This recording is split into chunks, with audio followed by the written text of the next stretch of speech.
Hi, my name is Isabel Klein, and I have not been a series regular on a half-hour comedy.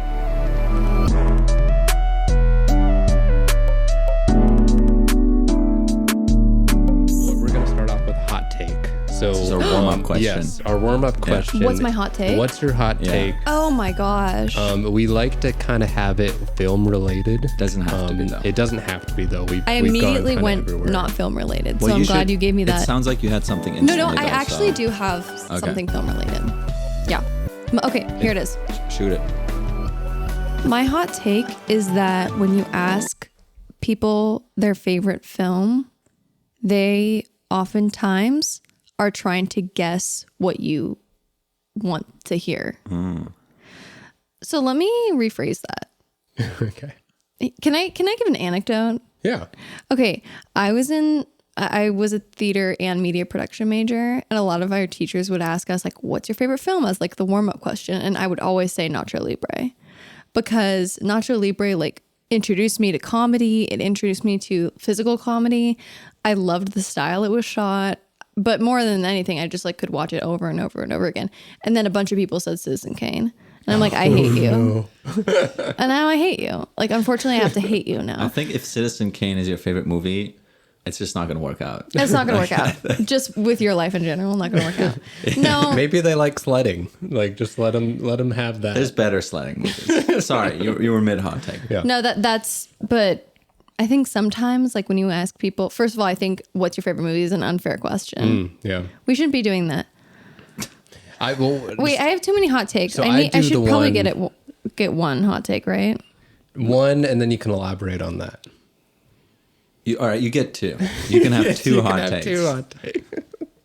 Wait, what are yours? Just so I have an idea. All right, mine is pretty watered down. Can't wait to hear it. Small water bottles. You know those little half water bottles? Okay, that has nothing to do with film. No, but because on film, they always have these fucking small little water bottles, and people, every time I bring this up, how they just shouldn't exist, people are like, well, what if I just have like I don't think they should exist either. What if I just have a little bit of a sip? Oh Wait till you have more thirst. Yeah, that's for a why they big have bottle. lids. Like, wait till you have more thirst. Wait till you have more thirst. That's a great take. Yeah. I also think watered down. Maybe food on set should be priority, like number 3. Filming the thing, doing it, making it happen, which are both kind of the same thing, and then it's food. Because I really think if you spend more money on food, people will be happier. You want to keep people a little. I think people unhappy? should be really happy on set. I think people should be happy. No, I want food to be amazing. Think that's high? Yeah. 3 is Third place very is high. high. Oh, Maybe okay. even 2 or 1.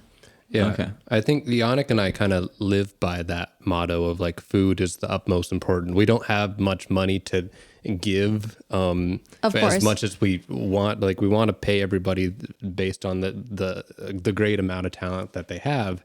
But the least we can do is at least like give them food and have food In available. my opinion, I'm also being paid in food. Oh, yeah. I'm half paid in whatever money you're giving me. I'm also paid in food. In this economy. In this economy. And one time I was on set and I was given a gas station sandwich. And to me, that's a slap in the face. Yeah. To me, that's spitting in my face. You might as well. I would rather have gas. Gasoline. From that gas station, yeah. Gasoline, yeah. Not to consume, but it's a better value. Absolutely. Yeah. I can't agree more. Yeah. So yeah, I think food is utmost importance on set.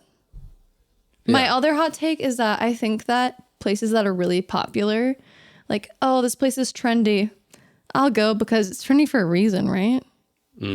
Not always. Sometimes it is. My favorite coffee shop is like the trendiest place in the entire world, and it's Starbucks? the best coffee. Yeah, it's Starbucks. No, it's called Community Goods. Community Goods. It's like a, an influencer's like I truly think that everyone there is wearing a crop top and low-waisted pants. It's the craziest. You've never seen so much. Scene, like a you've dating never pool. seen so much torso in your life. It's crazy. It's all torso, and to me, that's not what I'm wearing, but it is. It's just kind of that influencer scene. But the coffee's so good, it makes sense to me. People go there for tourism. I've seen a couple tourists there for sure, but it's more just like an influencer. Joke? There's this dive bar that oh my gosh. Yannick and I would go to on Sunset 4100, and we would just go for like, yeah, there's strange people and you always can have a fun conversation with someone. Yeah. And then somehow some influencer posted on their like TikTok, and now it's like one of the bars to go to. And it's like it's called 4100. 4100. Isn't that like it's just the address thing? It's right next to El Kid or Black Cat. Is close to the Black Cat. It's close to El Cid. El Cid. Oh, El Cid. Far. It's pretty far. El Cid. I had shows there. Maybe more recognizably, the Jiffy Lube on Sunset. Oh, yeah. That's not Right more next to the recognizable to me. It's a landmark. Oh wait, actually, I know exactly what you're talking about. Yeah. It has a big outdoor area. Yep. That bar. Yeah. Uh-huh. And it's like AstroTurf it used on the to be. ground. Yeah. The funny thing Horrible. is, it's such a popular bar, but they haven't changed anything. Like Good for since them. they still have. I mean, they've changed the prices. The Oh, I shitty thought beers that's now. I thought that's what you were talking about. It hasn't changed. No! As far as like the aesthetic, like they're getting more money. They haven't but upgraded, really. no, it's like, Funny. Except their just prices. more people now, and it's. I'm still probably gonna go this summer. We're still, but yeah. I don't know. Nothing about It's terrible, it and will we're change, yeah. going later Yeah. tonight. That's great. On a Wednesday night. Just, What's your hot take? My hot take. So I have. I'm a sci-fi guy, and sci-fi is just getting more and more popular. And I'm wondering, in a genre like, the reason I love sci-fi is its like progressive nature of like even back in like Star Trek, it was the first interracial kiss on television, and like sci-fi usually it starts Pushes new boundaries. trends. It pushes boundaries Yeah. because it's what we want to see in the future. And why is it attached? Why are incels so attached to it? Why why is it something that like in something that is like kind of meant, most of it, there's some sci-fis that are like dystopian, whatever, but like most of it's kind of meant to show how much we're pushing boundaries to get what we want. But yet we have people that I would associate sci-fi more than any genre to incel people. Like, what's an incel sci-fi? An incel. No, incels are just watching sci-fi. That's what he's saying. But like, Yeah. what's like one that they were just salivating over? Or do you think Blade Runner. Blade Runner? The second one or the first one? Both. I mean, I'm salivating over it, but I don't know what that Incel? says about me. I did see resident Dune incel. twice. I saw Dune twice. Okay. Dune 2 twice. Dune 2 twice. Dune could be thank seen as God. like Yeah. incelish. But I think they're like missing the point. I will say I'm not an incel, and I usually don't like sci-fi. Okay, that's good. So there's A direct No, that- correlation. no. I'm proving your point. Okay, that's bad. Okay, because I'm calling not you an an incel, I'm Hayden. not an incel, and I don't can't like take- sci-fi. I usually don't like sci-fi. Okay. Here's another hot take: too many horror movies. Get them Oh, out. yeah. Too many horror movies. Oh, we're adding to the bundle. I'm All right, sorry. You're no longer. You can cut me off whenever, but and you might just use this one because I think this one is the most succinct. Too many horror movies. Get horror movies out. Or can you No t- more Abigail. No more Abigail. Can you take her off mute? I think she's done. Oh yeah, we're just done now. We're good. I am done. But That is a good hot take. too No, many it is horror the movies. Wrong, which I makes it a auditioned good for hot take. so many horror movies. I probably auditioned for more horror movies. I'm never gonna get it.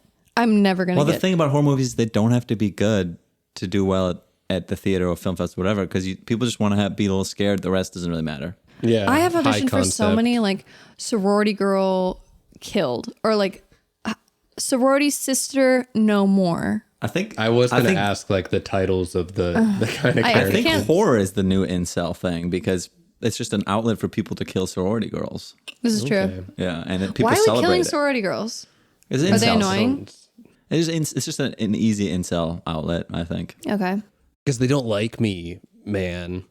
Yeah. Mm-hmm. Dog. Is that I'm trying to be an incel? Am I was doing in a good job? sorority. Which one? I was in a fraternity. Oh, I okay. This started a makes me feel fraternity. better. Oh, well. And then I left. Oh, okay. You've lost me completely. I was in Delta Gamma. Alpha Tau Omega. Oh, ATO. ATO. Yeah. Could have just said ATO. I honestly forgot it for a second. Forgot. Sure. Didn't you start it? I started it. Yeah. Then Why do you forgot know it. about it? If you started it. Oh, because it's a chapter of it. How big? It started it's like a a section. You just started at the school you were at. Oh, okay. Yeah. Yeah. Sounds like you were never in a fraternity. I was not. Do you like horror movies? Yes, but I can't because I wasn't in a fraternity. I feel like that's... No, you're an makes incel. You want to kill people in fraternities and sororities. Do you want to kill people in sororities? We're going to get into... All right, we're going to do an intro. Let's do it. Yeah, that's not a show or our new scripts. But yeah, so our intro, this is the intro, right? Yeah, we're actually in it right now. We're We're in it right Indieknot Films. Yeah, okay, Indieknot filmed, and this is Haven't Made It Yet. It's a podcast. It's a podcast, yeah. I'm Hayden. I'm Yannick.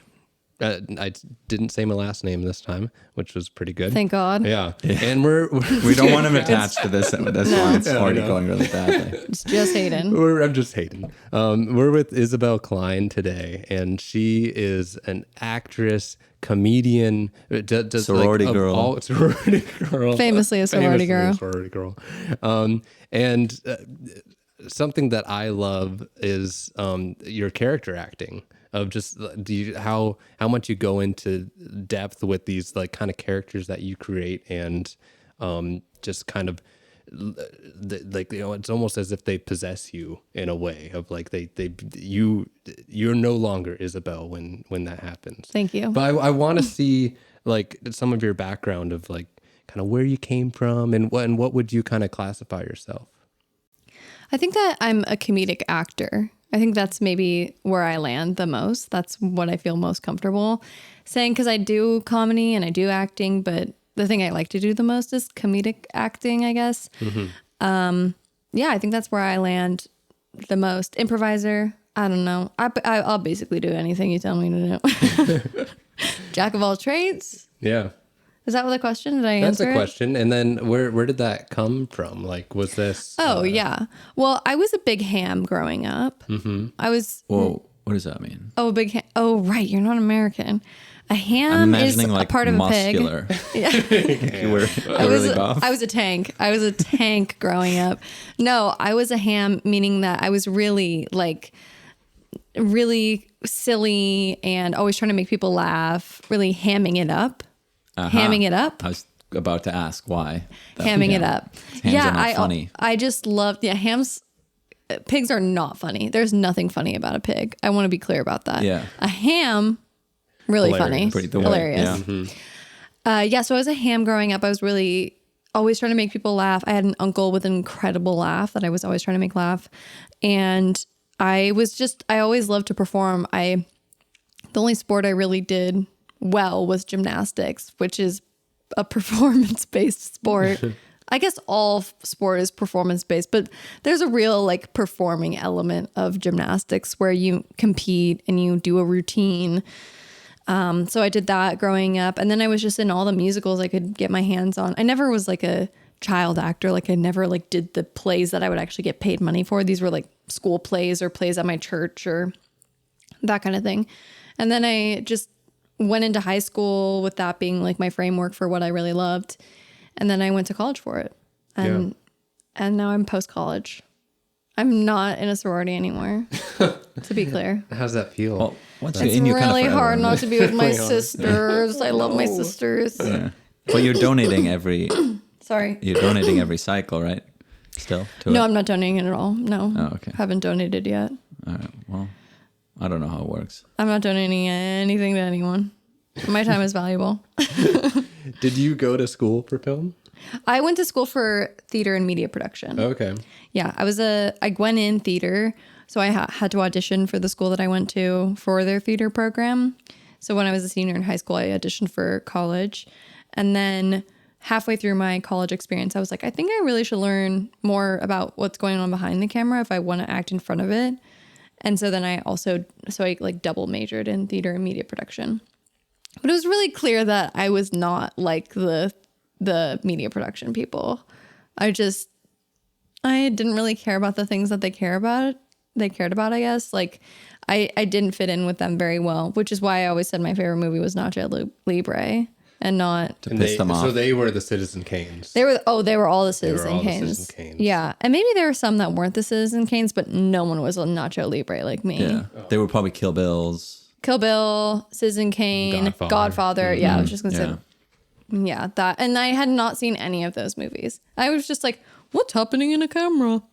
I'd love to know. You're just watching Nacho Libre over and over again at this point. That's the only movie I've ever seen. Actually hadn't seen. Well, that and Napoleon Dynamite. Oh yeah. Well, I was gonna say like that Nacho Libre is pretty much Jack Black's Napoleon Dynamite. It's exactly. Just, I mean, it has that feel of just. I was so obsessed with those movies growing up. Like I could quote all of Napoleon Dynamite because people in my family also liked Napoleon Dynamite, but I felt like I was kind of alone in liking Nacho Libre, so everyone would watch Napoleon Dynamite, but That's I had weird. to. Oh, you think? Napoleon Dynamite is so great. That's what I mean. Like I feel like, but it's like more indie and weird. It's like weirder, really, right? Napoleon Dynamite. Yeah. I don't know. Like the humor's more subtle. You know, I think I was really obsessed with the characters in those. Like seeing actors commit so hard to a character was like a light bulb. Like really went off in my head. Like you could do that. I really didn't see people doing that. I guess in my normal life and I didn't see them being funny. I saw like I was in a lot of plays.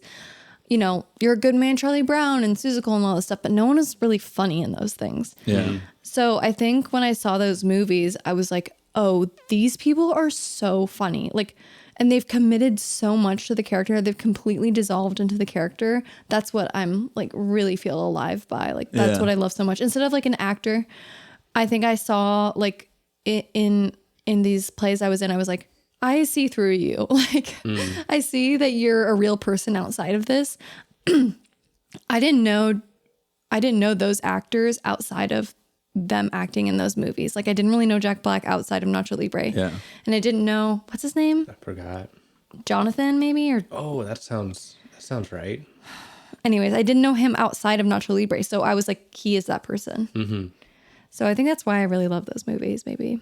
Yeah. And I mean, going into character, I'm reading an autobiography of Mel Brooks, and he's going step by step of just all the behind the scenes and all the making of each of his movies. And that's something that he, before anything, he's crafting the characters first. Before he even makes the script, he almost like is trying to see how this, like, Max Bialystock is this like old womanizer and all these things before the story even happens. And I just think that's such a great way of developing like a story, because you have this kind of real entity before and then the story kind of almost writes itself in the process, because you're like, oh, how would this person do it? How would this real person do it?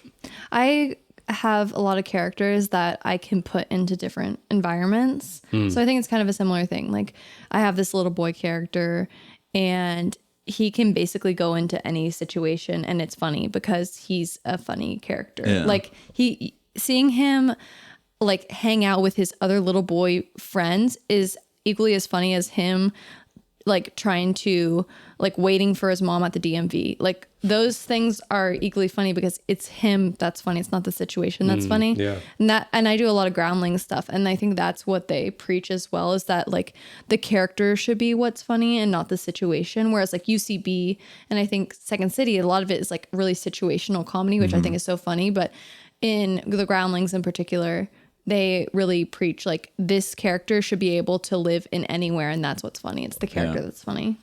Yeah.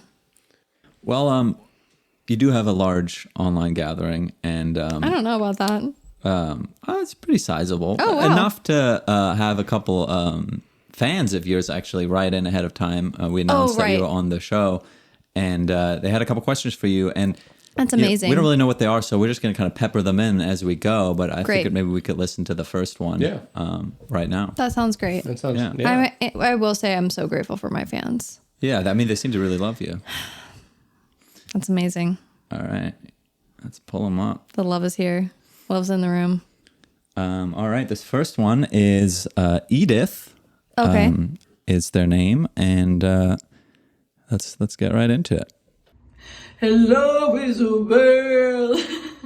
Just a little song for you there. My name is Edith and I am an usher at a local performing arts theatre in Portland, Oregon. And I was just wondering how you got your start in theatre. I know you started in theatre and now you have moved to the screen. So can you tell us a little bit about that journey? I can't help myself from singing. Thank you so much. Wow. Great question. I mean, we Very kind of musical too. Yeah, gorgeous. We kind of already covered it in some ways, but maybe this can be a little bit of a segue into some of the one-woman show stuff that you've done and kind of how theater has continued to be a part of your life. Yeah, I think, well, I got my start in theater really as a kid, but again, local theater for sure. And I think I had a taste for the big stage when my church choir was picked to be the choir, like the on-stage choir for Joseph and the Amazing Technicolor Dreamcoat Broadway that was like cycling through. So Broadway would go to every city, and then like 4 days before they were supposed to perform, they would train like this little army of little kids to sing like the oohs and ahs. So I was a part of that. And then I got to perform at the Keller in Portland, which is like the biggest like theatrical performing venue.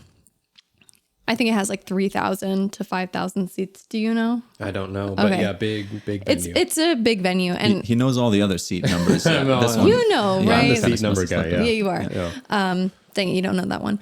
But yeah, I think I just was so like excited by that opportunity to like perform in front of so many people. That's probably where like the itch started. Yeah. And I've been scratching it ever since, if you will, just because I have really never stopped being in theater and live performance, particularly. Like I love to live perform. That's my favorite thing to do. And when I did my solo show, that was the best thing about it. I took my solo show to the Edinburgh Fringe Festival last year and did like 26 performances. And I think the thing that I love the most was just being able to live perform for an hour every day. It was like the biggest treat of my life to be able to perform so consistently, because in LA you just don't get that opportunity. Like every performance, I felt like I was fighting in LA every performance to get people there. Whereas in Edinburgh, a lot of that's really out of my hands. I can't really control who comes to my show. It's all going to be people I don't know anyways. Yeah. I had like someone flyering for me, and then, I posted on social media, but it was really word of mouth on who was going to be coming to my show. So I was really lucky enough to like have several performances sold out, and I had great crowds every time. But it was just a treat to perform in front of people I don't know and just to live perform. And I just think there's nothing greater than like having an audience responding to you live. And because improv is one of my favorite things ever, like so much of my show is really dependent on the audience participating. Like I remember talking to my mom about it and being like, unfortunately, this show can't happen unless people show up. Yeah. Like, because not only is there a lot of audience participation in the show, it just has to have an audience. Like this actress, I play an actress who discovers she's a bad actor during her show, and she like has to have someone to feed off of. She has to have like people like encouraging her along the way. So I don't know. I guess I always have loved live performance and theater. Thank you, Edith, for that question. Yeah. Yeah, I've always loved it. And she's from Portland. That's so cool. Yeah. Yeah.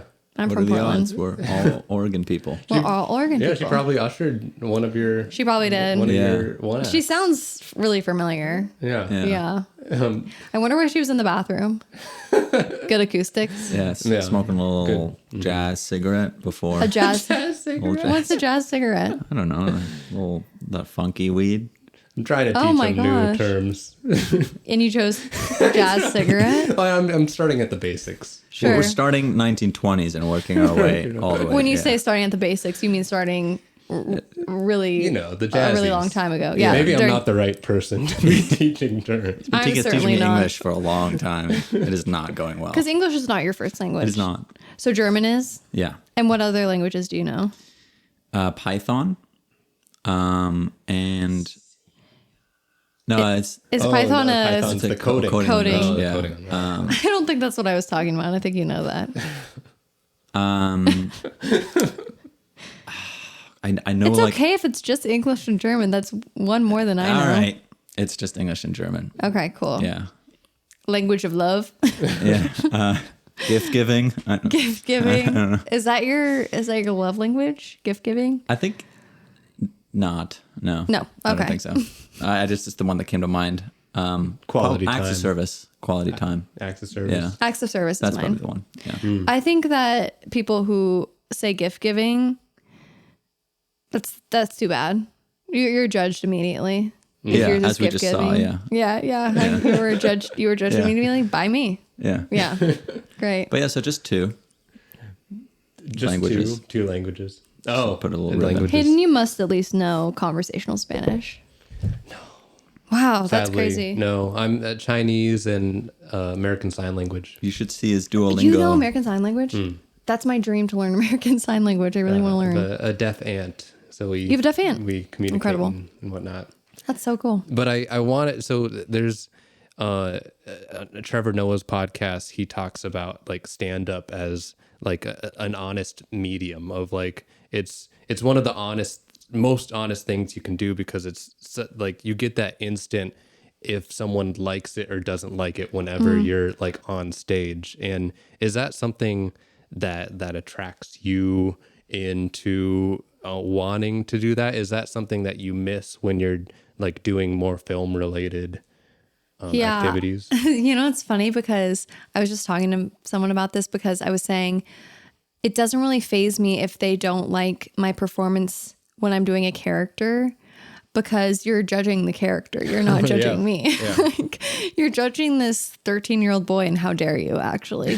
He's like just trying his best. Okay. So that's extremely rude. When I did stand up like right at the beginning of the pandemic as something to do, like, you know, to branch out, meet new people. And I was doing it outside, like outside venues only. I was doing all these open mics, and I was not good. I was not good at stand up. Like I didn't like doing it. And it just like what the medium was wrong for me. Like I didn't like telling jokes in that format. But then what I found is that what was really fun for me was to be a character doing stand up, which is in essence the one woman show character. She like thinks all her accomplishments are incredible. So that's how I started to use stand up as an opportunity to then display my characters. And that ended up really working well. And it pulled me into it because I love doing characters. Yeah. So it's also like, it's hard to find performance venues for characters, in my opinion. It's way easier to find stand-up venues and like stand-up shows to be on. So when people invite me to do a show, I'm just like, is it okay if I do a character? And I've never had someone say no. So I'm just, and usually there are other characters on the show, or, you know, clowns, or it's a cabaret or whatever, and they're fine with me doing a character. But there has been a couple times when I've done an all stand-up show and I'm a character. And that's always an interesting experience. I just performed recently and it didn't go so well. And I try not to dissect too hard why I don't think it went well. There's so many variables that are out of my control. But I do like think about the best moments and like how I can keep heightening those moments when I perform. But I try not to analyze too much. Do you see like going well as like you're hearing laughter, or you're having a connection with the audience? Usually for me it is hearing laughter. Like sometimes I know things are going well when like the audience is really attentive. Like in my solo show, there's, you know, these really serious moments, and you can tell when the audience is really with you. And, you know, there's this point in my solo show where I end up breaking the tension in like a really deliberate way after I've let the tension go for a while. You know, I'm kind of bearing my soul to the audience in this moment of the show, and then I break the tension. And to hear people laugh at that moment is so gratifying, because it tells me that they've been with me the whole time during that, you know, tense moment of me really bearing my soul. And to hear them laugh is like, oh, I know they're with me. Yeah. I know that everyone has stayed on that journey with me, and they're now able to laugh through that whole thing. So that was a really important part in my show. But it's interesting about Trevor Noah being honest about when you're doing stand-up. I don't know if I feel that way. I don't know if I feel like, maybe it's because I'm being a character, I don't feel so honest. But I think, you know, your perception of the audience and how they're reacting to what you're doing, it's really hard to be honest with yourself. Like if that went well, I just try not to think about it anymore after I do a show. And I also try not to seek gratification or any sort of like, you know, compliments after a show. Like if I used to like wait around and be like, what did everyone think? Like I was kind of waiting on the side and trying to see if anyone had anything to say to me. Cause I just needed people to be able to like affirm that what I was doing was funny. And then like really nicely, a lot of people would come up to me and say things, but now I feel more like I could leave before anyone says anything to me, and I know how I did. Mm-hmm. Yeah, I have a better like perception on that. Yeah, I have a trumpet player friend, jazz player, and it's always funny seeing him out like once he's done with a performance, because you can see him outside chain smoking cigarettes, because like he did a performance of a lifetime, and everyone like a standing ovation, the only standing ovation of the whole entire like venue time. And then now he's like, I missed that one note. And like he doesn't want to like so stressed about and just about one note, and then he thinks everyone thought he was shit because like, but like for him he was all just in his head the whole time, so he didn't know how to have, he just doesn't have that connection. I mean, I'm really making eye contact when I'm doing shows. Yeah. I'm really looking for people to respond to what I'm saying. And there's a lot of audience interaction that happens. Like I'm asking them questions and stuff. So I feel like I have more of a, like maybe an understanding on how it went. But I also think that sometimes when I change out of my costumes, I'm almost unrecognizable. Like some people will talk to me and then like mid-sentence they'll be like, oh my, wait, were you that little kid? I'm like, I'm still wearing the shorts. But yeah, that is kind of a fun moment for me too, because I think like a lot of people end up not knowing who I am. That's better than like, hey, you were that little boy. Yeah. Well, you look just like that little boy. Yeah. That sells the deal. I mean, it shows that it's you great. made that character. I know. I love that. Like the way that my mouth I'm talking about this little boy just because I'm starting to develop a solo show around this little boy, and the mouth I make when I do this little boy is really different from my normal mouth. And I think it like changes the way my face kind of looks. So when I take off my wig and my hat and my sweatshirt, like I can understand why people are like, oh my gosh, this is jarring. And then maybe that's the reaction that people are having. They're like, this is jarring to see you like this. I didn't know that was you. So that's kind of the best compliment I can get, is that I've really disappeared into something. So yeah. I have a question about your character creation. For me, like writing stuff and directing stuff, the most fun part is you can kind of explore this facet of yourself, you know, like your dark side or whatever, without judgment, you know, very easily. And I'm kind of wondering, with your characters, which are very different, is that something you're like exploring parts of yourself, or do you feel like you're just drawing inspiration externally, or maybe both? I'm definitely drawing inspiration externally.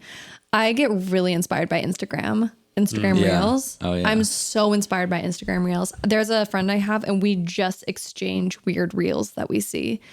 So I'm really inspired by people like I see out in the real world. I'm also a nanny to a 10-year-old. And so that's where a lot of this little boy has come from, just interacting a lot with a little boy, you know? And I think that I'm not really exploring facets of myself in that way, but I do find that the most inspiration time I have is in the car. I have a really hard time like sitting down and writing character stuff. I find that to be really difficult, and I was really beating myself up for a long time about like, I can't sit down and do the work. It's like, but every time I get in the car, I'm doing voices and I like explore ideas in my head. Like this new character I have, Jim Shrimbo, who is running for office and he's 120 years old, is totally developed in the car. Like I just started to kind of riff about this idea that like anyone could run for office, and what if we older the better. The older the better. The older the better. He knew nothing about anything. He's got a good shot at 120. He has a really great shot. He's also pretty likable. So, and he never utters an opinion. he does not have a political point of view. Like no one knows. Someone asked me to show. Yeah, no one knows what he stands for. He has no platform. He's just like there to kind of shoot the breeze. He doesn't need it. He's 120. Yeah. He's 120. He's like gonna let everyone kind of, run the thing when he's in office. But yeah, he's the face of it. But I just like started developing that when I was in the car, and I was like, wouldn't it be really funny if there was this like 120-year-old man and his tie went to his knees and he drank Diet Coke consistently on stage and had to take a pill every 5 minutes. And, it just started to kind of like, and then I was voicing it in the car. So I don't really sit down and write as much as I do kind of like have these little voices and conversations with myself. Yeah. But that's a lot of like Conan O'Brien's stuff is like, he says he can't, like, he's just his whole life is a bit, which I can kind of relate to with, I mean, you know, my sister from how to like, I don't think my sister and I, we can have genuine conversations, but mixed in with us doing Italian accents about a breakup that someone just had. And we're just doing bits all the time, and those bits kind of grow into sometimes where I do a short film or some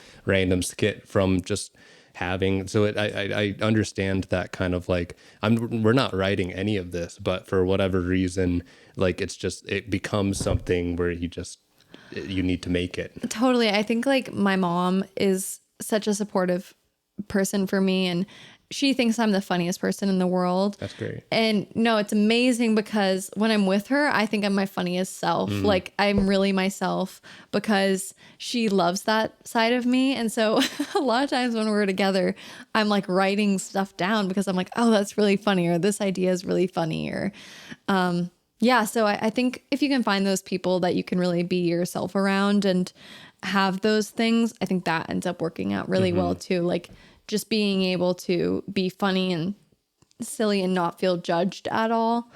My sisters are really supportive of me, but I can't really do characters in front of them. Like, in fact, my little sister really doesn't like the little boy character. She's never liked it when I've done that voice. She always like tells me to stop doing that voice, which is fine. Like, I totally get it. But my mom loves that character, so I do it around her a lot, which is why things start to like move and shake when I'm with her, because I'm really developing something because I'm able to do it way more. Whereas like when I'm with my younger sister, she doesn't want to hear it. That's great. Yeah. Well, I mean, maybe we throw in another audience, another fan question at this point. Yeah, we got. Oh my gosh, loaded up here. My fans are amazing. Yeah.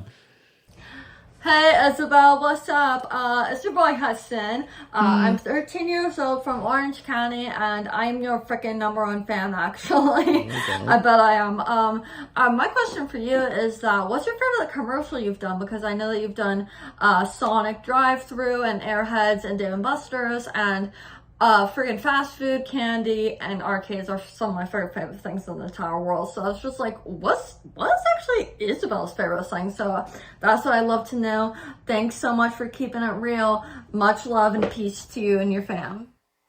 Wow. Yeah, he sounds like a #1 fan. Yeah, he does sound like my #1. He knows so much. Yeah, really researched. Wow, that's incredible. What a cool question too about all the commercials I've done. I mean, is that, from what I heard, the question was, what are your favorite things? At the end, like, I'm not even sure what the question was, but very well researched. I think that he was asking what's my favorite commercial I've ever done. Yeah, that's probably it. Yeah. Wow, what a great question. So interesting. I've done a few commercials that never aired, which is, or aired without me in it, which is always really fun.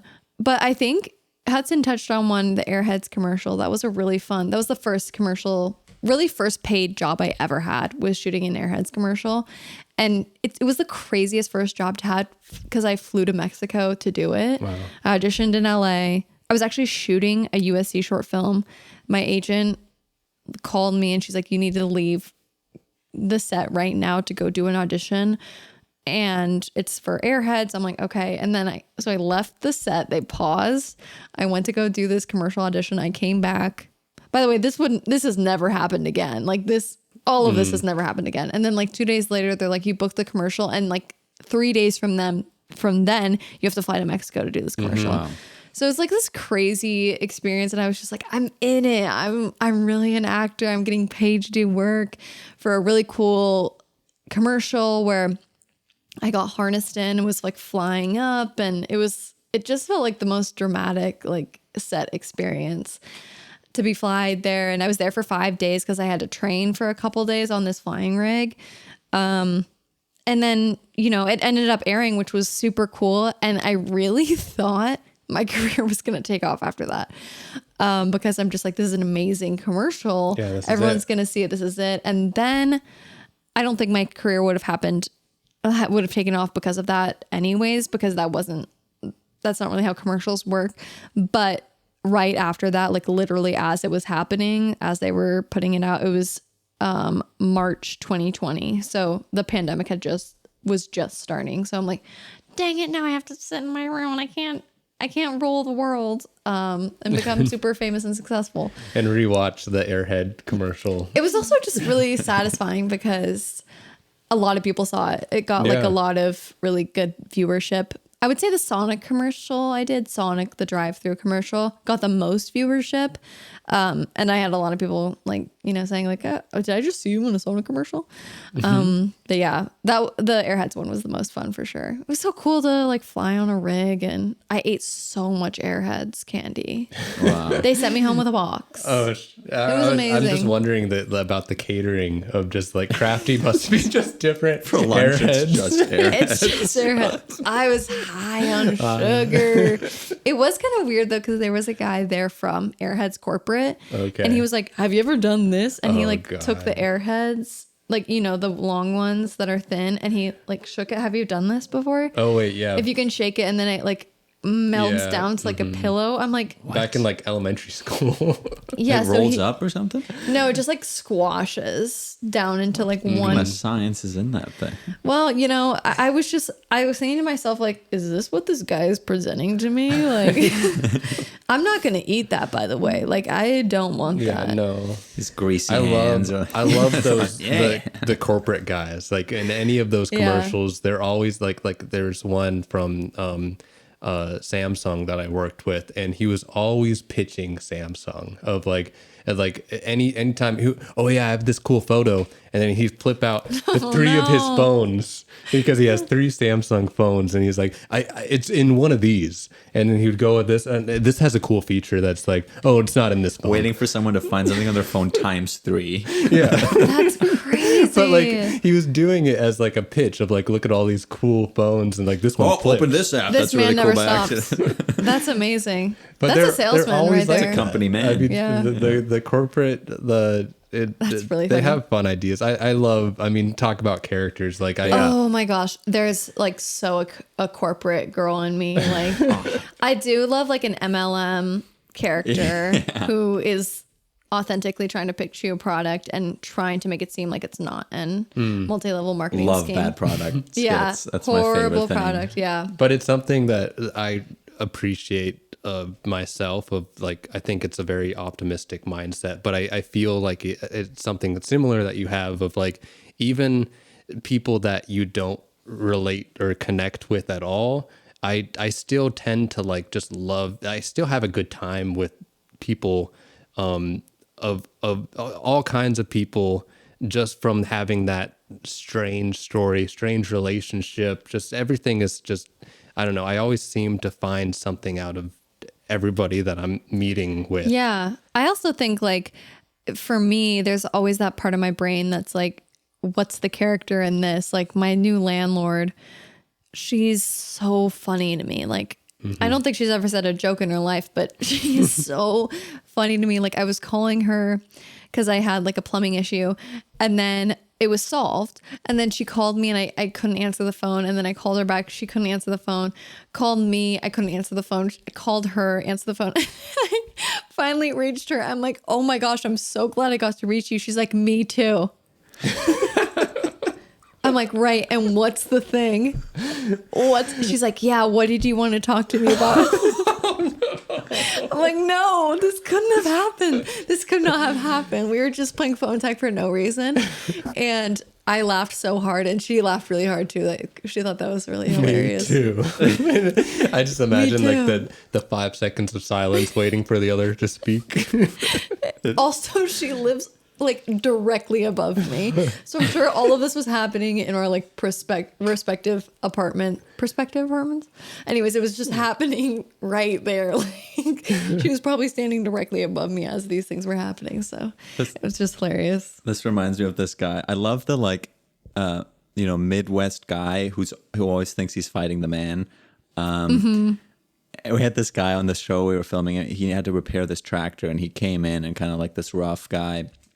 And they're like, he did the work. He was like assessing what work had to be done, and then realizing he's talking to these producer types from this reality TV show, and the moment comes where he's supposed to like give us like a rate, and he's like, I don't know, there's a lot of work here, and this is gonna take maybe 1 or 2 days there, and what about $50?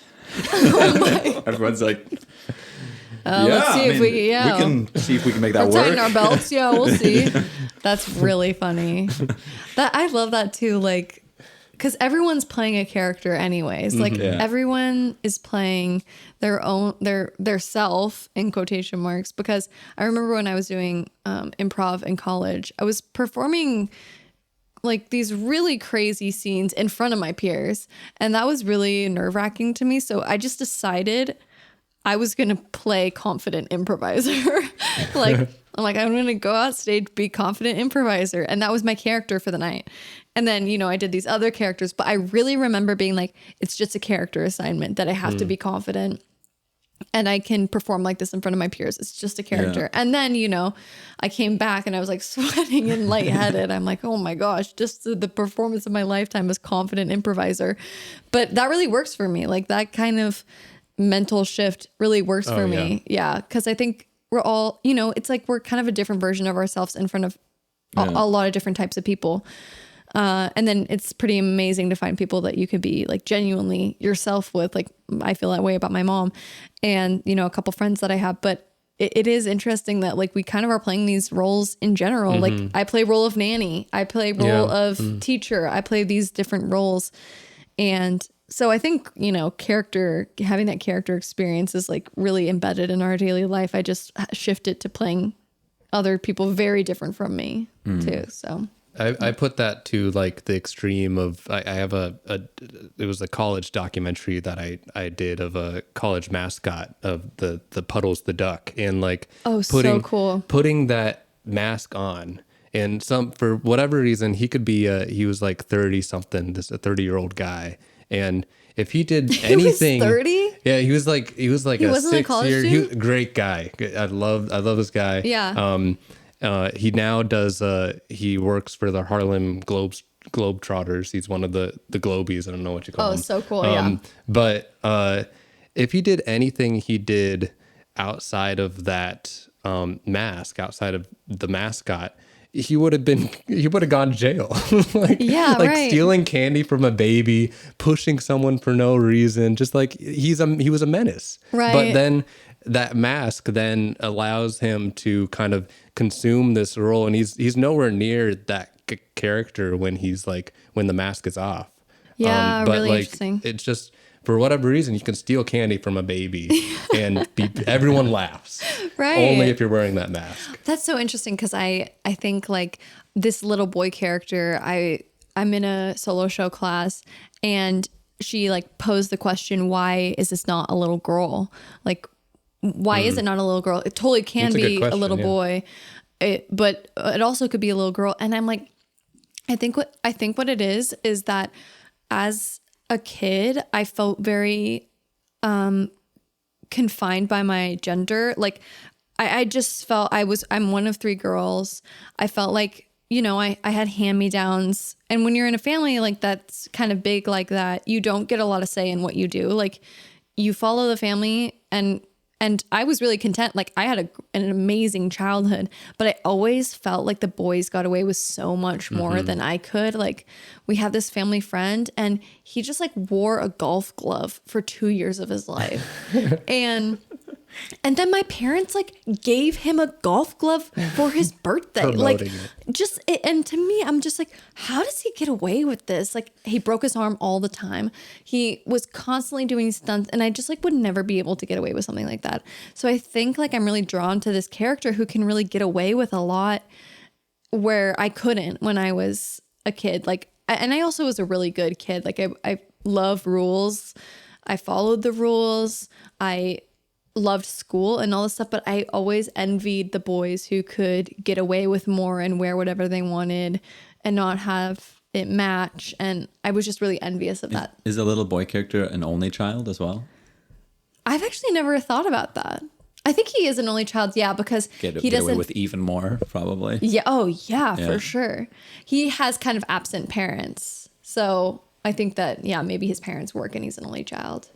But I actually am kind of trying to discover, like, is Hudson actually just like, is he a little girl and he's dressing up during school hours as a boy and then changes, or is he a little girl actually, or he's just kind of trying to play with gender and see what he can get away with. And I don't know. I'm still like kind of in the developmental process of that. But I think if I had the name like Sam or something, Sam could be the boy, and really you think Sam's the boy the whole time, but then maybe Sam has to change into her other clothes when she goes home or something. So that is cool. Yeah. I think like doing the whole like kind of you're trying to kind of craft this into a one act. Yeah. Correct. But do you know Griffin Kelly? She was also at Edinburgh last year.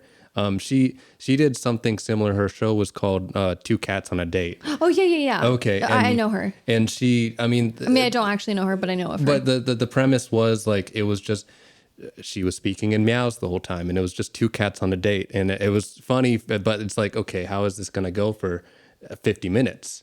But then 10 minutes later, we find out that one of the cats was cheating on another cat. And then we get a whole backstory of like the cat's family, and then of course you're like, oh, I want 3 episodes. I want more of this. Totally. I just want to know more about this cat. Yeah, that's so cool. But I think, adding that like kind of more, especially with the one act of constantly kind of not subverting the narrative, but like just adding like a new element to like keep the story flowing. Totally. Well, it's funny because I was in this one woman show class or solo show class, and I was trying to reveal that I was a girl by maybe someone pantsing me, and like that was how they discovered that I was a girl, and that did not work. So I mean, I tested it. No, it didn't work in the class. Plus, because no one wanted to pants me, like. To pants a little boy. I don't think they want to pants a little boy, but they also loved Hudson. Like they're like, Hudson, we don't want to pants you. And then they were like, wait, Hudson, did you write that on yourself? Like, do you want us to? Yeah. But, I mean, it was a very vocal audience, obviously, and it's a very developmental class. So I was like, oh yeah, this is not the right format for this to be revealed. But it was. I mean, those are the great experiences and trying to figure out your solo show. But I'm like, yeah, that's not how that's going to be done. So, yeah. I would want to just go back to commercial just really quick of like you talking about, I understand the feeling of like getting a job and being like, this is it, I made it. Of like, I mean, I would say like I worked on The Amazing Grace this last year, and I had that feeling of like, it was just a month time of like, oh my God, I'm in it. Like I'm doing one of the things. And it's like, I'm ready for my next gig. And then it just doesn't happen. Yeah. But like, I would argue that is like success in our career. Like we can't see things as, and it's something that I've had to tell myself, because it's like, am I not good enough? Why isn't everybody calling me? And it's like, it's not that. Like I did a fantastic job. And I have to tell myself that, because no one else is going to tell you that, especially with art department stuff. It's like people see the set, and like the idea is that all the work that we do is invisible. So it's like no one's going to be like, oh, I love that moss that you put there. It's like they thought the idea is that where's that moss? That should be moss right there. That's all you get. The moss was already there to them when they come in. So like there's a lot of like me telling myself that I'm doing a good job, and then also clarifying to myself that like I am still successful. Like I try to look at it from the past instead of the future. Totally. Like, where was I 2 years ago? And where I am now is vastly different from where I was 2 years ago. And I would argue the same to you of like, if you can see your past, like you are progressing. It's such a mental game. It is such a mental game. Like this whole thing, to me, the most important thing has been keeping my mental health up and, you know, investing in therapy and all that stuff, because, you know, my problem used to be that I didn't think I was talented. Like I had problems comparing myself and thinking that I wasn't good enough. And now actually the beautiful thing is that I do think I'm good enough. And I do think that I offer something different than other people do, which is great. Now my problem is I want the opportunity. Like, so I think you're always kind of dealing with different mental barriers, but I think you have to find your happiness on your own outside of your career. Like that has been the most important thing for me. Like what keeps me happy outside of acting. And I think, I mean, this is a testament to you too for putting together this project, but doing projects on your own, like for me doing that solo show gave me so much purpose. Like me creating that opportunity for myself. Like you have to keep making opportunities for yourself in order to get other opportunities, I think. Like, and then also like believing that the timing will be right, and that, you know, if so many people have said that I'm good at this, that I probably am, like, you know, I think, but keeping your mental game strong is like, I think the most important thing in this business, and having friends too, and a community and supportive people in your life that believe in you, because I think it's just way too hard to do this if you don't have those things. Yeah, you just can't. I just think, I mean, and I'm saying this as like last week I was in the depths of despair. Like, what's my career? You know, it's such a roller coaster. Like, and I can talk about it eloquently now, but it's so hard to keep that game up, and it's like can be really depressing. So I think you just have to find your happiness. And I was just like, if I do not go to trivia tonight, I will not be happy. I have to go to trivia tonight. And then I did, and I was happy. Like, it's just about kind of... It's a constant battle. It's a constant battle, yeah. But I also think that's being our age, too. Like, being in our 20s, or I don't know if you guys are 40 or 50 or whatever, but somewhere around there. The audience doesn't know. They don't know. Racing towards 120. 120, same. Oh my gosh. Yeah. But yeah, I think like that whole thing about like being our age and discovering what we want to do. And I really have appreciated the time I've been on set, because I loved it so much. I'm chasing that feeling. Like, I know it's what I'm supposed to do. If I love that so much, I love acting so much, that's what kind of keeps me going, in that sense that I'm just like, I want that feeling of keeping performing. I know that's what I'm supposed to do. So I have to do everything else in my power to sustain that part. Like I have to be a nanny in order to be an actor. Like I have to have a flexible job that maybe I don't love 24 hours of the day, so that I can keep acting and be able to take classes at night, or, you know, whatever. So it's a battle, but it is a balancing act too. So yeah, I think maybe now could be a good time to throw in another audience question. Great time. Before we go ahead and get into the next topic here. A third person. Yes. Wait, do I need to put on a shirt for this? Oh, okay. Hi guys, my name is Patricia. This question is for Isabel. I was just wondering, how has social media affected your life as an actor, if at all? Wow. Oh, thanks. Good timing on that. Yeah. She actually comments on all of my posts. Yeah. So I know exactly who this is. What was the question? How has social media affected my life as an actor? As an actor, yeah. Yeah. That's interesting. And I mean, I'm also curious what kind of your next steps are, kind of in terms of growing your brand, I guess. So that kind of leads into that too. Yeah. Social media.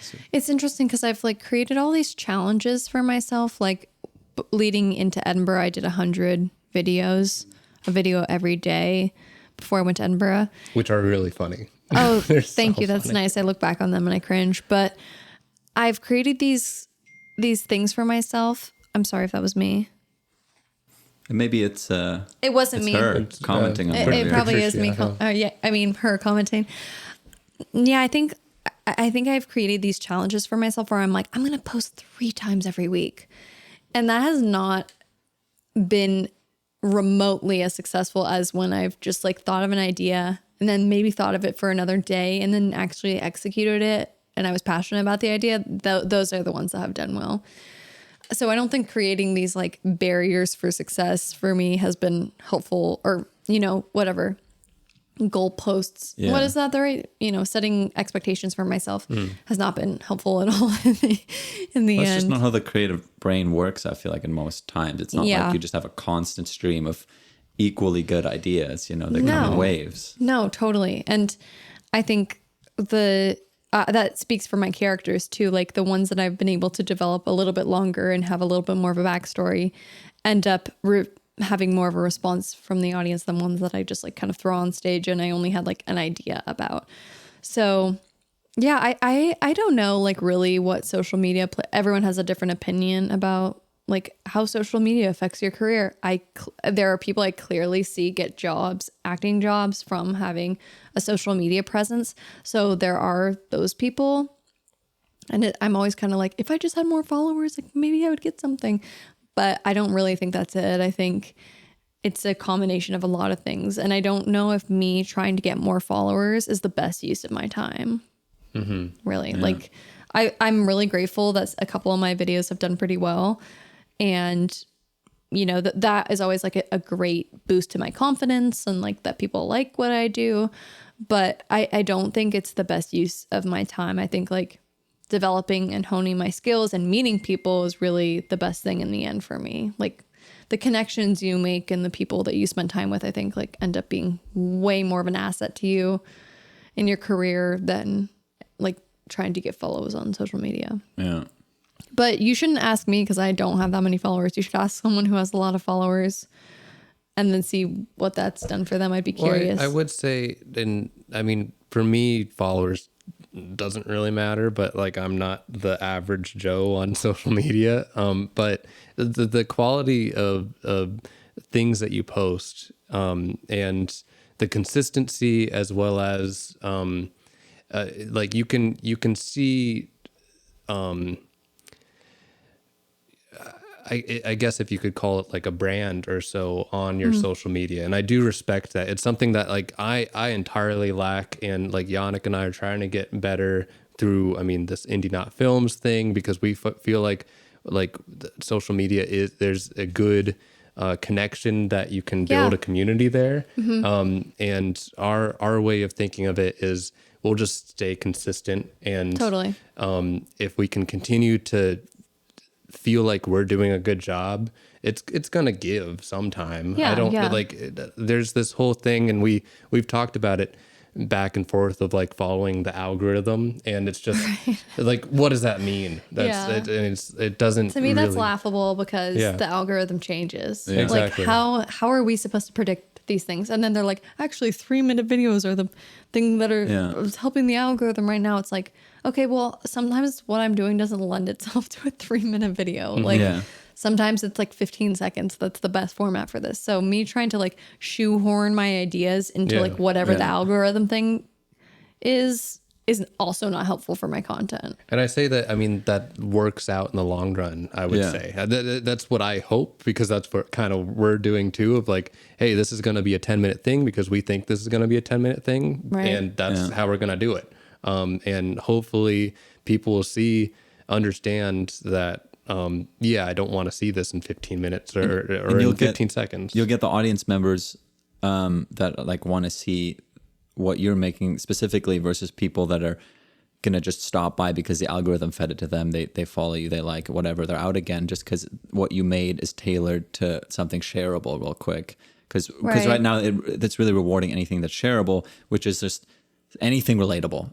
You know, you're like, okay, I have a foot. So you share it with somebody, it's and like then you get a like. That are like, send this to the person with an M name. And those people have huge followings. They owe you a burrito. It's so funny though. My algorithm, I send all those to my sister Mariel, who has an M. And I have so many. She owes me so many things. She owes me a donut. She owes me a burrito, a trip to Disneyland, a nice dinner out. Like, it's so funny.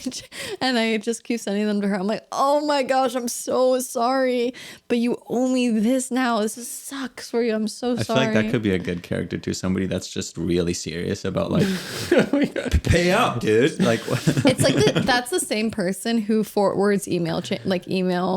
Who's those like email the BC. It's not really a thing anymore as much as it used to be. I still get them on Valentine's Day. Like, get your horniest Valentine. Send this to 3. Exactly, squirt. Or else you won't make love tonight. Or the ones that are like, if you don't use this sound in the next 20 minutes, your family will die. That's like, such a Tim Robinson thing. Yeah, I can feel that. I can feel that happening. I'm gonna do a video. It will definitely air by the time that this is. But have you seen those videos where like Jimmy Kimmel quizzes those people who are like can you name a country on the street, and then this name a woman, and then this one like people do know the countries and the host is like, oh no, you're not supposed to know it. You're not supposed to know a single country. This sucks. That's not the bit. Yeah. But yeah, he's All also very Tim Robinson-esque. Yeah. But yeah, you add a lot of like your comedy and your characters in your social media. It's it's something I have a very negative connection with social media, with Instagram, with you, and it's good to see something positive come out of it. Yeah. This podcast unfortunately didn't work out, but yeah, I know. You have to scrap the whole cutting thing. It all. Yeah, it's more of a. It's just what YouTube will say back and forth. Yeah, it's a great we'll idea. cut you out. We can use the rest. Yeah. We'll add like a puppet or something. Yeah. What is it? The Charlie Brown? Yeah, that's right. That's good. Do you have any inspirations of? I mean, you said Nacho Libre, of course, and but like any stand up, or not stand up, but like character. Not people? stand up. Oh my god. Oh, it could be stand up. I don't know. Hate them. No, I think I'm really inspired by people that like break the mold in any way. Like Bo Burnham, I'm very feel. I feel very connected to him. No, that wasn't what I meant to say. I meant to say like I love his comedy. I think him kind of taking stand up and then like not flipping it on its head, but trying something really different with it has really appealed to me. And I've loved SNL just because I feel like the characters and the people that come out of SNL just are given these opportunities. And I love Tina Fey and Amy Poehler, and those people have been kind of guiding, sources for me in terms of women in comedy and Kristen Wiig. And I think that goes for a lot of people, but I'm really drawn to shows that are character driven. If people haven't seen Derek, or if you guys haven't seen Derek, that's like one of my favorite shows ever because it's really character driven. And I think what I love like the most about it is that the people are really redeeming. Like they have heart in the end, and that's why you connect to these characters. I think that some shows have like really lost heart. And like what is the core of this? Like for Derek, it's that he just loves other people so much. It can lead him into like situations because he just loves people.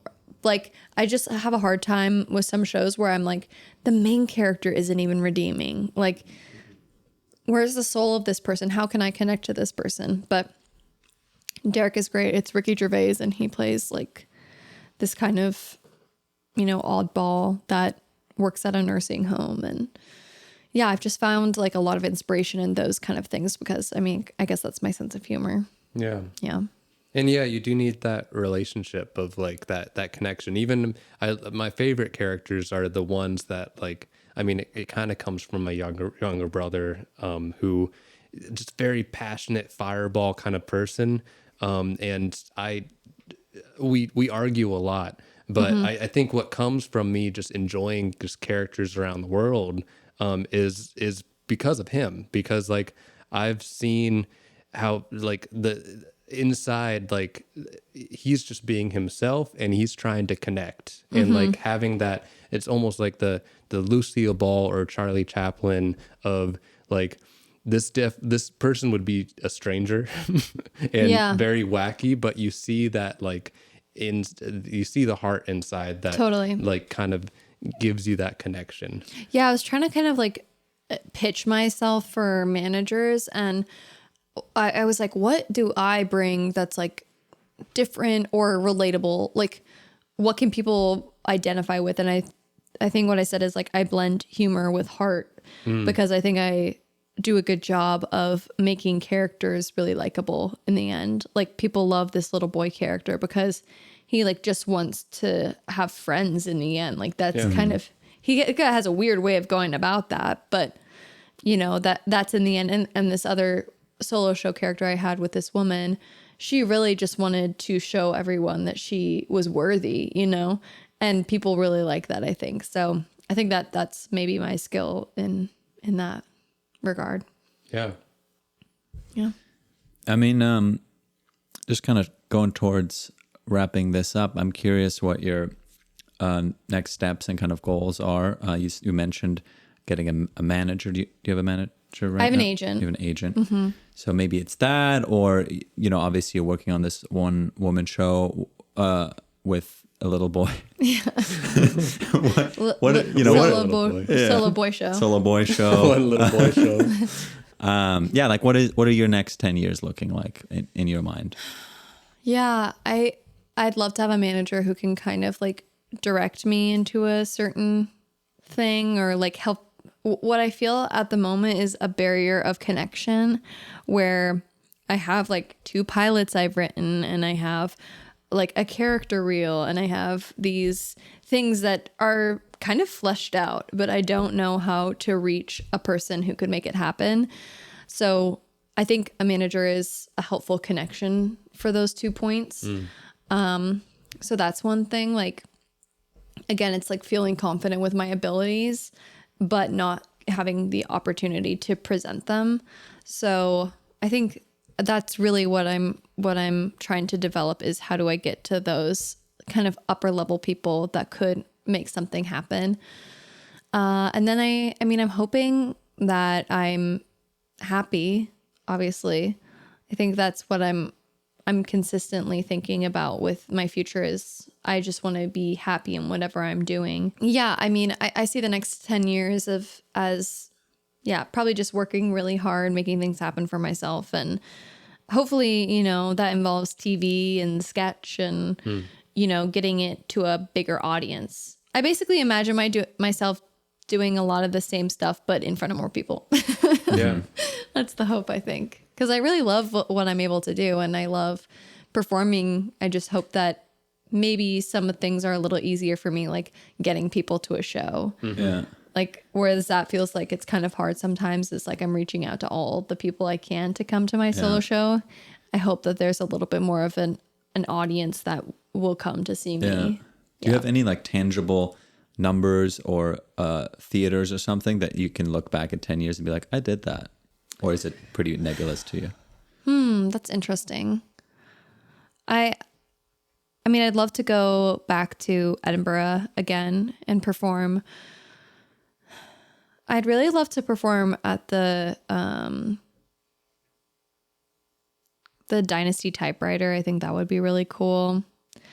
I really guess I don't have that many kind of like tangible goals like that, because I think that I'll be proud of myself if I'm doing what I'm doing now. Like, if I'm still stay true to what I'm doing, I think I'll be proud of myself.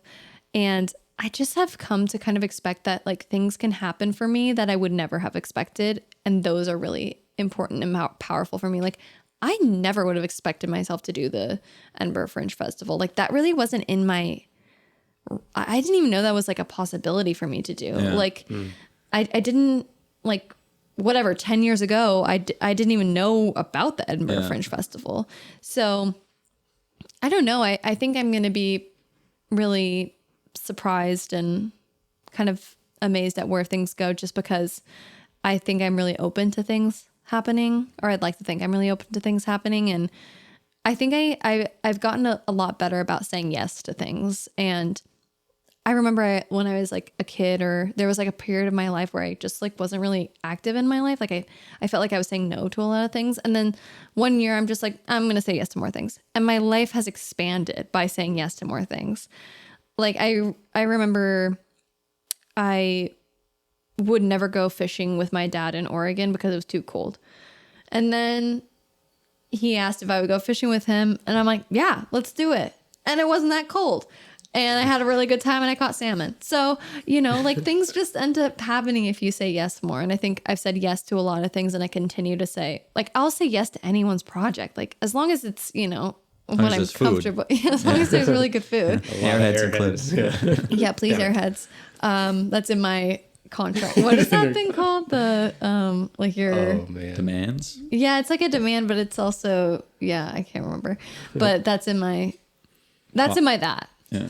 But yeah, I mean, I think that saying yes to things will lead me down a cool path. I mean, I'm excited to see where I am like 10 years from now. It'll be really exciting, I think. And what would you like to tell yourself? We're talking to yourself in the future, 10 years from now. This is your chance to say what you want to say now. To my future self? Yeah. I guess, is it so cliched? Nothing's cliche. We've heard keep going. We've heard... Or like, I'm proud of you, I guess. Like, yeah, 10 years from now, I guess I would want to hear me say, you're silly, girl. You got this. I don't know. I don't know what I would want to... There are things I would want to know. What would you want to know? I would want to know if I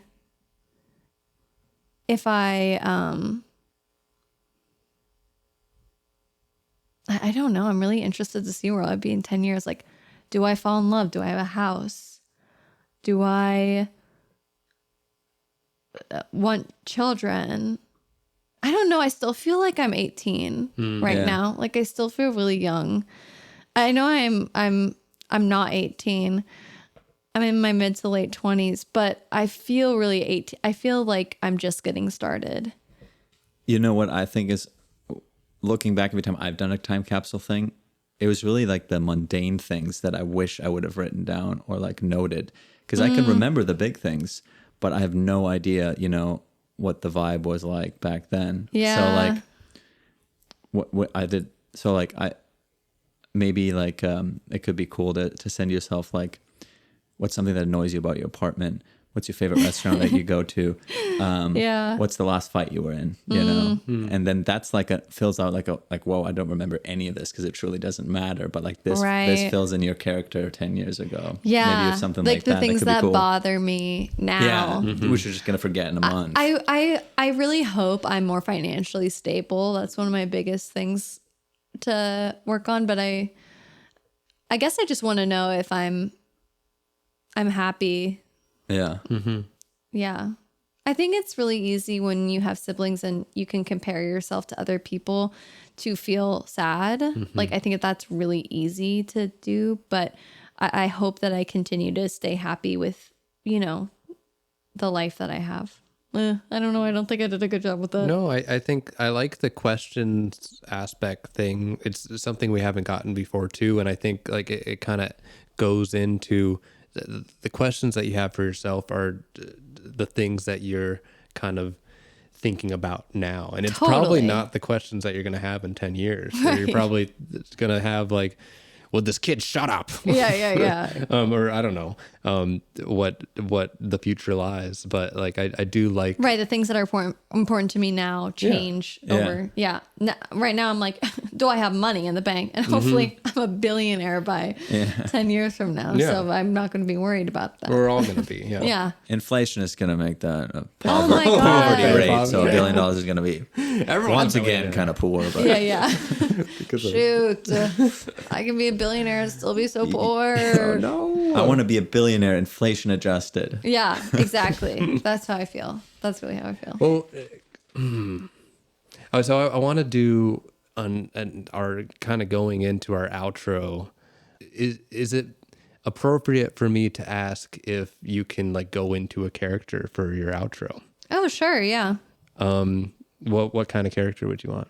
I want to hear the 120-year-old man. Oh yeah. Okay. Maybe you could end with a campaign speech. Okay, so yeah, so we can do a campaign speech. I have to find his voice because he's kind of similar to the little boy, but he is very different. Like he just has no upper lip. And before this, I do want to say thank you for coming on the show. Yeah. And it is, I mean, Thank you you have guys. such a, I'm so happy seeing your social media and watching your videos and just how you've grown. I mean, we've known each other. Yeah, you didn't even say back that. in high school. I didn't say that in the intro. You might go back and say it. I'll try. You're gonna need to edit this. Honestly, yeah, let's retake it. hours. Yeah, sure. I'm gonna delete this take. This hour and a half take. Thank you.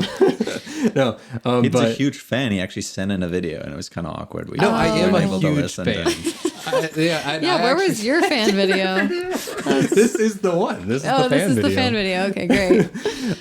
But like, it's just really cool. When we were doing little stupid high school theater stuff, and now seeing something coming from that, and like we've both gone very different paths in the same world, but it's so nice like having someone in your younger life, seeing them. I remember us having having a conversation years ago, and like you wanting to be a director and you wanting to go into LA, but you don't know if you could go into LA. And I was like, oh, I can't stand LA. I will never go to LA. Yeah. And it's like, I mean, talk about that time capsule of Totally. like, now here we are, and like we're still feeling that like kind of uncomfortableness in our successes, but like. But we're in LA. We're doing the thing that, I mean, maybe I'm not doing the thing that I wanted to do, but I'm doing the thing, and you're doing the thing that, I mean, it's just cool to see people have that drive, and now they're there, and they're going to just keep on flowing, and I see that in you. Definitely. I think it's funny because I saw this comment on a video I did for Jubilee, which is like they do these kind of like viral videos or whatever. I know my friend edits for them. Oh, really? Yeah. Okay. So I was hosting one of the videos, and then someone posted a comment like, who is this host? Like, I've never seen her or whatever. And then this girl commented like, I went to high school with this girl. She's so nice. She's always been really nice and really funny. And it was really like, it made me kind of emotional because I'm like, oh, that's like really cool for them, for that to be how someone remembered me, I guess. Like, first of all, really cool. That's awesome. No, I'm kidding. But no, just like really like that they thought that, because I hope I continue to be that person. I mean, I'm sure I will be, because that's, I think, at the core of who I am. But and this wasn't a friend. This was just someone. No, in high school. I just like went to high school with her. That's cool. We had like maybe one class together. Yeah. But yeah, that it kind of was like, oh, I hope that that's how people think of me and see me. And, you know, I think the people who have inspired me like really remain true to themselves, like in the end. And I think that I'm getting more comfortable like remaining who I am, you know, and just feeling comfortable in that. Yeah, I guess. So, yeah. Cool. So outro. Is that what I said? No, that's what you said. Okay. Is that okay? Outro. Yeah, Jim Shrimbo. Wait, hold on. Let me play a video of Jim Shrimbo just so I can remember. Because I know that he says, this is so weird. Comcast just sent me. Oh, Comcast. My mom has a Comcast email. Because it said, hi, cutie. Comcast. But it's just from Comcast. I'm like, what? They're changing their weird. approach. Hi, cutie. Something a little bit more forward. Raising our prices $10 a month. Hey, cutie. How are you? Stay beautiful. We're raising. Yeah. Okay. Let me find Jim Shrimbo.